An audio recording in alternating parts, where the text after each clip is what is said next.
Mengucap syukur untuk anugerah Tuhan besar dalam hidup kami. Bapa Surgawi, saat ini kami akan membaca renungkan kebenaran firman Tuhan. Biar Tuhan mengurapi hamba-Mu dan mengurapi setiap telinga pendengar, agar sama-sama kami diberkati oleh Tuhan. Mengucap syukur kami sambut firman-Mu dalam nama Tuhan Yesus. Haleluya, amin. Salam sejahtera dalam kasih Tuhan Yesus Kristus. Haleluya. Puji Tuhan, saya percaya kita tetap bersemangat di dalam Tuhan dan percaya bahwa pemeliharaan Tuhan tetap nyata dalam hidup kita.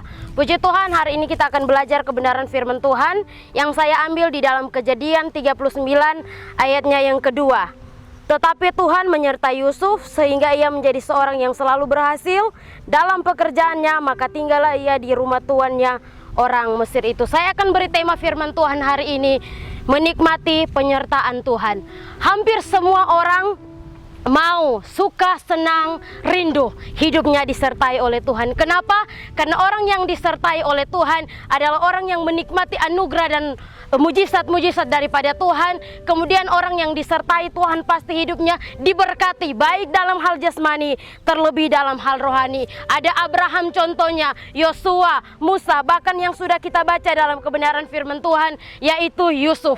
Betapa kehidupan Yusuf sangat disertai oleh Tuhan. Saya percaya kita semua juga rindu supaya hidup kita disertai oleh Tuhan atau menikmati penyertaan Tuhan. Sekarang bagaimana supaya hidup kita disertai oleh Tuhan, supaya kita terus menikmati penyertaan Tuhan dalam hidup kita? Kejadian 39 ayat 20. Lalu Yusuf ditangkap oleh tuannya dan dimasukkan ke dalam penjara, tempat tahanan-tahanan raja dikurung. Demikian Yusuf dipenjarakan di sana. Belajar dari kehidupan Yusuf, saudara. Ketika dia mengalami begitu banyak pergumulan dalam hidupnya, bukan hanya pergumulan dari luar, tetapi pergumulan dari pihak keluarganya, orang yang dekat dengan dia. Saudara ingat baik, ketika kita disakiti oleh orang yang jauh dari kehidupan kita atau orang yang tidak dekat dengan kita, hati kita akan terasa biasa saja. Tetapi ketika hati kita disakiti oleh orang yang dekat dengan kita, maka kita akan merasa begitu luar biasa sakitnya, karena orang yang dekat dengan kita tahu dan mengerti kehidupan kita. Nah, saudara yang diberkati oleh Tuhan, dari setiap pergumulan yang dialami oleh Yusuf, dia tidak meninggalkan Tuhan. Dia tetap teguh kepada Tuhan, imannya tetap di hadapan Tuhan.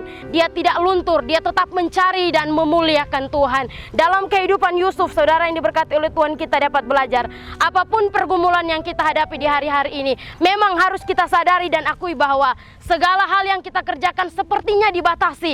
Semua hal yang kita lakukan sepertinya tidak boleh begini, tidak boleh begitu. Tetapi sebagai orang percaya, jangan khawatir. Karena apa? Ada pemeliharaan Tuhan, ada penyertaan Tuhan dalam kehidupan kita. Percayalah, Tuhan tahu dan kenal hati kita. Tuhan mengerti kehidupan kita.